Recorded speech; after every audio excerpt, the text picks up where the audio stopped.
وعلیکم السلام ورحمۃ اللہ وبرکاتہ۔ اہل حدیث بیچارے بہت ہی مسکین ہیں، سعودیہ کی تقلید میں پاگل اور دیوانہ ہیں سب کے سب۔ تہجد کی نماز جماعت سے جائز نہیں اسلام میں، یہ سب باتیں بدعت ہیں۔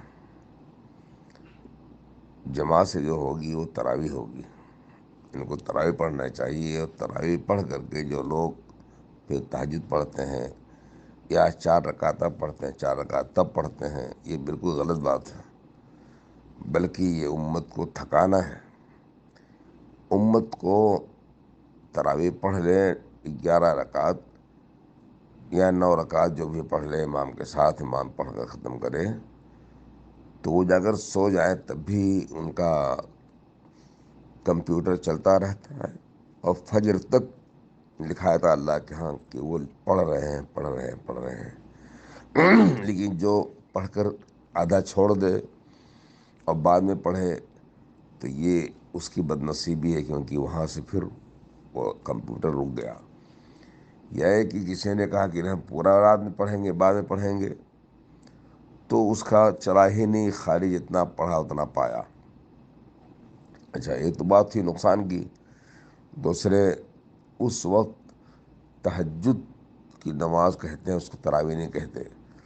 تراویح وہی ہے جو عشاء کے بعد ہو، اور عشاء کے بعد وہ بھلے کتنی لمبی ہو، لیکن شروع سے عشاء بعد ہی ہونا چاہیے۔ تو جو لوگ ایسا کرتے ہیں وہ بدعت بھی کرتے ہیں، کیونکہ تہجد کی نماز جو ہے رات کو ہوتی ہے، اور تہجد کی نماز کو جماعت سے پڑھنا جائز نہیں کہ اس کے لیے کوئی طے کرے کہ ہم آ کر پڑھیں گے۔ اور بات ہے کہ حذیفہ ابن الیمان، ابن مسعود 2 مرتبہ ہے کہ اللہ کے رسول کے بغل میں کھڑے ہو گئے، اور ابن عباس بھی، تو وہ کسی چیز کے اوپر طے نہیں تھا، ایسے وہ اچانک کھڑے ہو گئے آ کر کے۔ ابن عباس وہیں سوئے تھے، اپنی خالہ کے آ کر کھڑے ہو گئے، لیکن ایسا نہیں کہ صحابہ کرام نے کہیں کہا ہو کہ آ جاؤ ہم لوگ تہجد پڑھتے ہیں۔ تو یہ بیچارے اہل حدیث یہ مسکین ہیں، یہ سعودیہ کے پیچھے پاگل دیوانے ہیں۔ سعودیہ والے اس وقت 13 رکعت پڑھ رہے ہیں، بہت سے نہیں آ کر پڑھنے تو پتہ ہی نہیں کیا کریں ہم۔ تو 13 سب بدعت ہے، 11 پڑھنا چاہیے، اور شروع ہی میں پڑھنا چاہیے۔ اس کے بعد امت کو چھوڑو، وہ جا کر چاہے سوئیں اگر ان کے پاس ڈیوٹی ہے، نہیں تو اس کا دل کہ وہ قرآن پڑھے، تسبیح تحلیل کرے، اللہ سے توبہ استغفار کرے، اپنے لیے بہت سی چیز مانگے، یہ اپنا کام اس کا ہے، ٹھیک ہے۔ السلام علیکم، اس کو نشر بھی کرو۔ السلام علیکم۔ یہ غلط فہمی ہے، یہ تو بات ہے کہ نماز ایک ہی ہے، لیکن تراویح جب ہی ہوگی جب عشاء کے بعد سے شروع کی جائے گی، اور سو کر اٹھو گے تو اس کو تہجد نام ہو جائے گا۔ اور تہجد کی نماز میں کہیں جماعت ثابت نہیں اسلام میں۔ ہم لوگ بھی اس غلطی میں تھے، بڑے بڑے علماء تھے اور ہیں، لیکن اب ہم لوگ جان گئے کہ بالکل غلط بات ہے۔ تراویح پوری پڑھ کر کے ختم کرنا چاہیے پہلے ٹائم میں۔ السلام اللہ وبرکاتہ، میں بھیج رہا ہوں۔ السلام برکاتہ۔ آپ نے جو پوچھا ہے کہ لوگ مسجد عالیہ میں عشاء کے بعد 8 رکعت پڑھتے ہیں، پھر رات میں آ کر 8 رکعت پڑھتے ہیں، بدعت ہے۔ اصلاً تراویح کو جب پڑھا جائے تو مکمل پڑھا جائے، اس کا کاٹنا ہی بدعت ہے۔ پھر رات کو پڑھنا 8 رکعت، اور یہ سب تقلید ہے اہل خرافات کی، جو جائز نہیں اسلام میں۔ صحیح یہی ہے کہ نبی صلی اللہ علیہ وسلم ایک مرتبہ پڑھتے تھے، اس کے بعد دوبارہ نہیں پڑھتے تھے، نہ صحابہ کرام۔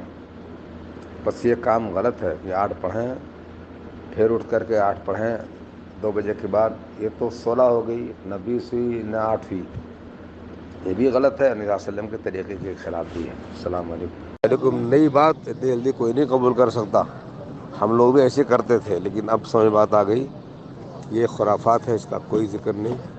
تہجد کو کہیں جماعت سے پڑھنے کا ذکر اسلام میں نہیں ہے کہ صحابہ نے نبی صلی اللہ علیہ وسلم نے اس پر بلایا اور صحابہ نے اکٹھا ہو کر کہا ہو۔ ہاں، 3 قصے میں ابن مسعود کھڑے ہو گئے، ایک مرتبہ حذیفہ، ایک مرتبہ ابن عباس چھوٹے تھے، تو وہ لوگ کھڑے ہو گئے، نبی صلی اللہ علیہ وسلم کو بلایا نہیں تھا، لیکن یہ نہیں کہیں ثابت ہے کہ نبی صلی اللہ علیہ وسلم نے لوگوں کو کہا کہ آؤ تہجد پڑھتے ہیں جماعت سے، یا ہے کہ صحابہ نے کوئی کہا نہ تابعین نے۔ یہ نئی بدعت ہے، سعودیہ میں ایجاد کی تھی عبداللہ خلیفی نے، لیکن چونکہ سعودیہ میں جتنے مقلد دنیا میں ہیں یہ سب کے سب بدعتی ہوتے ہیں، ان کے پاس دماغ نہیں ہے، ان کے یہاں ہر چیز چل جاتی ہے خوبصورتی کے نام سے۔ اہل حدیثوں کی طرح کھڑے نہیں ہیں کہ کسی چیز کو نہیں اس کو کیسے مان لے کوئی، ان کے یہاں عمل طیب، رجل طیب، کلمہ طیبہ، تو اس لیے یہ سب حرکتیں وہ لوگ کرتے ہیں.